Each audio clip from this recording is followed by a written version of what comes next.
L'industrie du porno a radicalement changé.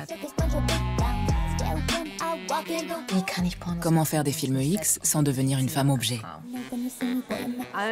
Je suis une femme, j'aime être giflée, j'adore les gangbangs. Et puis merde. Notre heure est venue. On arrive. Qu'ils aillent se faire foutre.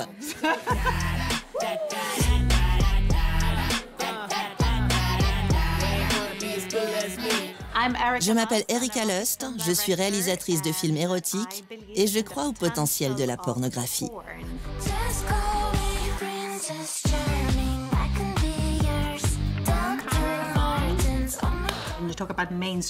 Quand on parle de pornographie mainstream, les gens pensent le plus souvent aux vidéos en ligne, en libre accès.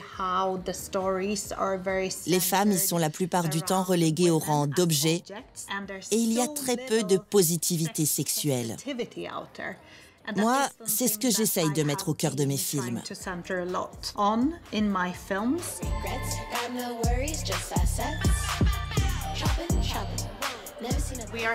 Nous sommes ici au Porn Film Festival à Berlin, au cinéma Babylone à Kreuzberg. Et aujourd'hui, nous projetons The Wedding.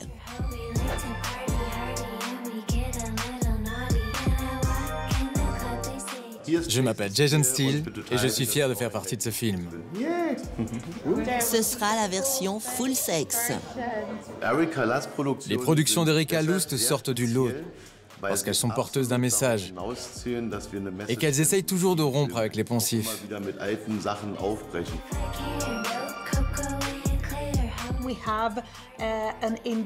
C'est une branche à part, avec des histoires qui ne sont pas mainstream. Pour moi, le porno est un genre cinématographique. Le cinéma représente le plus souvent la sexualité d'un point de vue masculin. C'est ce qu'on appelle le male gaze. Il s'est imposé partout, au cinéma, dans la pornographie, dans les musées, dans les tableaux. Ce sont les hommes qui font le portrait de femmes et ils nous voient comme un bel objet.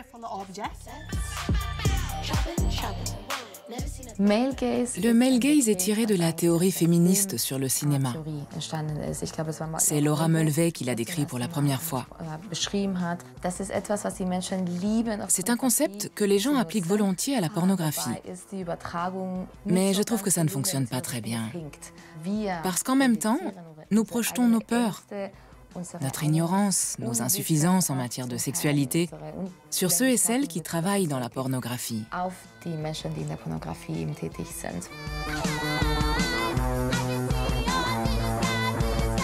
Je m'appelle Paulita Papel, productrice et réalisatrice. Je dirige des plateformes porno. Je suis aussi programmatrice et co-organisatrice de ce festival. La remise des prix est imminente. Suivez-moi.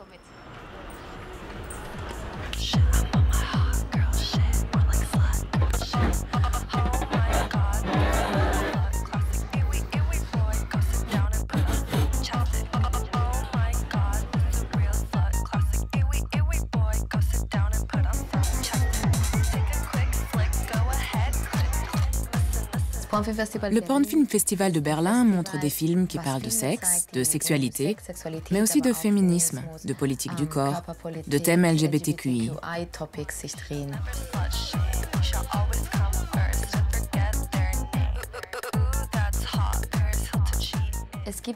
De nombreuses réalisatrices de pornographie féministe reprochent au porno mainstream de n'accorder aux femmes qu'une place subalterne.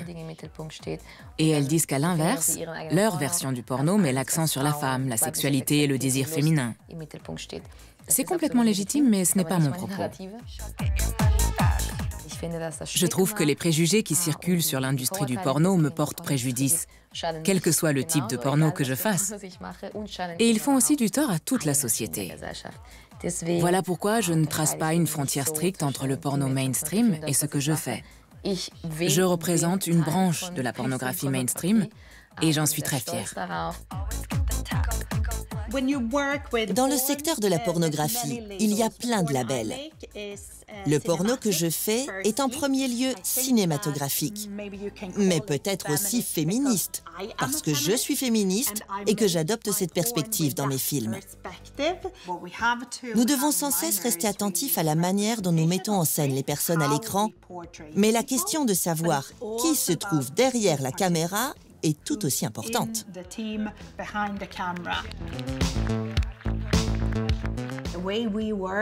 Nous travaillons avec une équipe qui est composée à 85-90% de femmes. Quand tu mets un homme hétérosexuel cisgenre derrière la caméra, tu constates que ce qui est beau à ses yeux, c'est la femme. Et comme on est dans le porno, il se focalise sur ses seins et ses fesses. À mon sens, cette perspective n'emprisonne pas forcément les femmes dans des rôles idéalisés ou dégradants. L'objectification n'est pas un problème en soi. On peut trouver quelqu'un attirant sexuellement et pour autant respecter cette personne.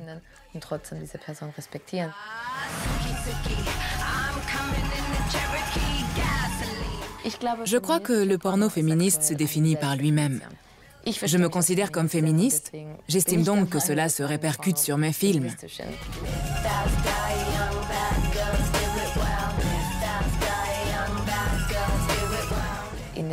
Dans le porno soi-disant mainstream, il y a davantage de femmes derrière la caméra que dans le service public audiovisuel allemand.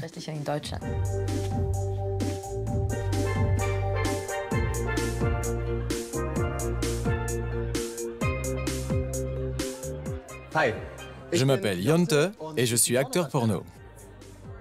Il y a déjà assez de films où il n'est question que de jouissance masculine. Mais ces films-là pourraient être améliorés parce qu'on n'est pas toujours dans le tac-tac-tac. Les hommes aussi veulent plus que ça. Je crois que cette vision binaire est dépassée.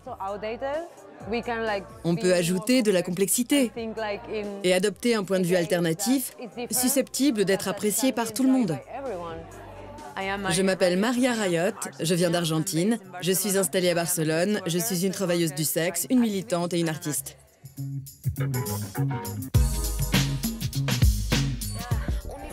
À mes débuts, je qualifiais mes pornos d'éthiques ou de féministes. Je trouvais que c'était important de mettre ça en avant. Le problème, c'est que la définition de l'éthique varie selon les personnes.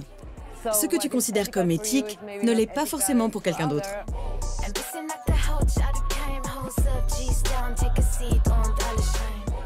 Le concept de pornographie éthique est récent. Ça allait de pair avec ce qu'on appelle la pornographie féministe. Nous produisons nos pornos dans le respect de normes éthiques. Nous sommes particulièrement attentifs aux conditions de travail.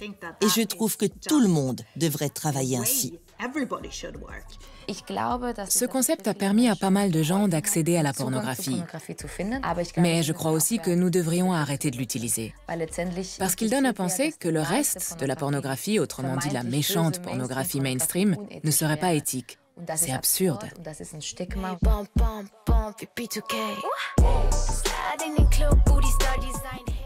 Quand j'ai commencé à faire de la pornographie, j'avais moi aussi tout un tas de préjugés.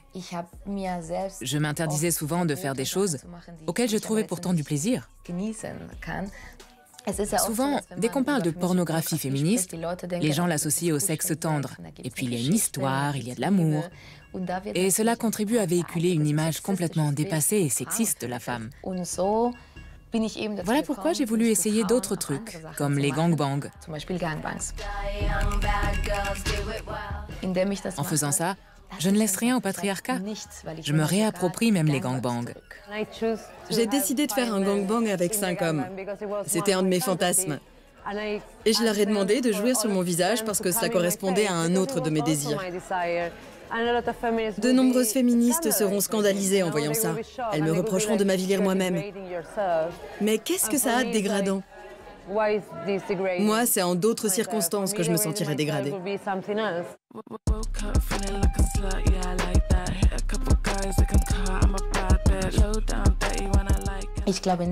Je ne pense pas qu'il y ait des pratiques sexuelles ou des cadrages misogynes ou humiliants en tant que tels.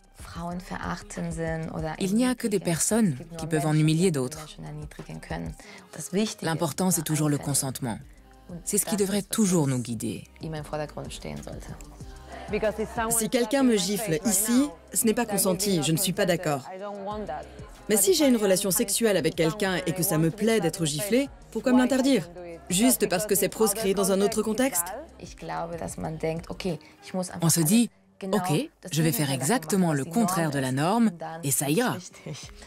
L'important, ce n'est pas de prendre le contre-pied, mais d'interroger cette norme et de se demander de quoi ai-je envie. Je suis une femme, j'aime être giflée, j'adore les gangbangs, et puis merde. La pornographie repose par définition sur la notion de commun accord, que ce soit lors du tournage, de la production, de la diffusion, de la commercialisation. Sans ça, c'est un délit. La pornographie n'est ni plus ni moins qu'un miroir de la société.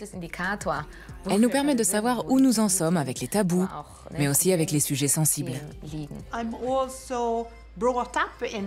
J'ai grandi dans une société sexiste, misogyne, patriarcale, et j'en suis le produit. Il peut donc y avoir des trucs qui m'excitent, qui sont en contradiction avec mes conceptions féministes. Ça ne veut pas dire pour autant qu'il faut renoncer à en profiter dans sa chambre à coucher. Il est important de dire aux femmes d'arrêter d'être toujours aussi exigeantes avec elles-mêmes.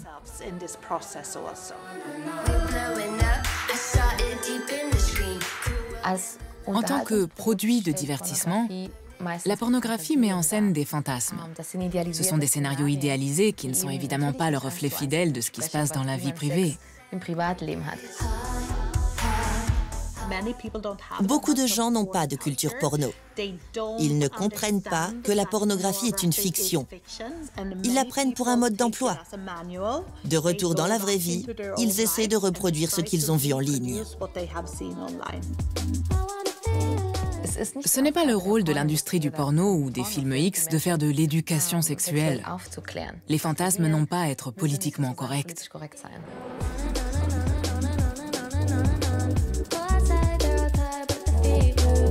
La pornographie est en quelque sorte régulée par le marché. Aujourd'hui encore, les personnes qui paient pour voir du porno sont en majorité des hommes.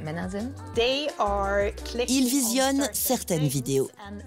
Et les entreprises partent du principe qu'elles doivent continuer à produire ce type de film. En tant que créatrice, je veux les mettre au défi. Je veux changer leurs idées sur la sexualité.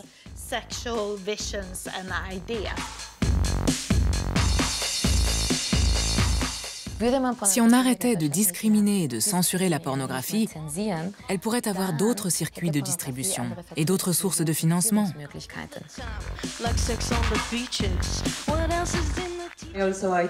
Je pense aussi qu'il est vraiment important de valoriser le travail des acteurs et des actrices, ainsi que celui des autres personnes, et de payer pour ces pornos dans la mesure du possible. Il faut du courage pour faire ce travail, que certains voudraient voir disparaître. Ils s'insurgent contre le fait que nous ayons des relations sexuelles contre de l'argent, mais ensuite, ils vont regarder du porno et se branler. Si l'audiovisuel public s'acquittait de sa mission d'éducation, il produirait de la pornographie. Nous aurions alors une pornographie libérée des contraintes du marché et je pourrais me focaliser sur d'autres choses. Aucun autre média ne montre des scènes de sexe aussi explicites. Et notamment pour les femmes à qui on a dénié le droit de vivre pleinement leur sexualité, il est essentiel de voir d'autres femmes qui ont du plaisir à l'écran. Cela peut vraiment les aider à se réaliser et révéler des choses très précieuses sur le plaisir féminin. Au lieu d'ergoter, de se critiquer, de faire de la surenchère au féminisme, on ferait mieux de se soutenir mutuellement et de dire « Ta conception du porno féministe est intéressante, la mienne est différente. Organisons ensemble un festival du film. »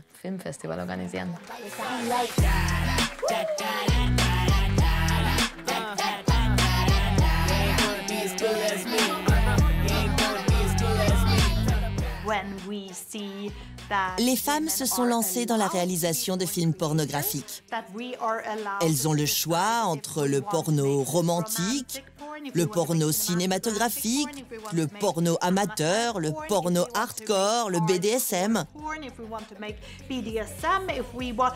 Mais pourquoi tous ces genres ne pourraient-ils pas exister en même temps? Ce serait ça une société libre.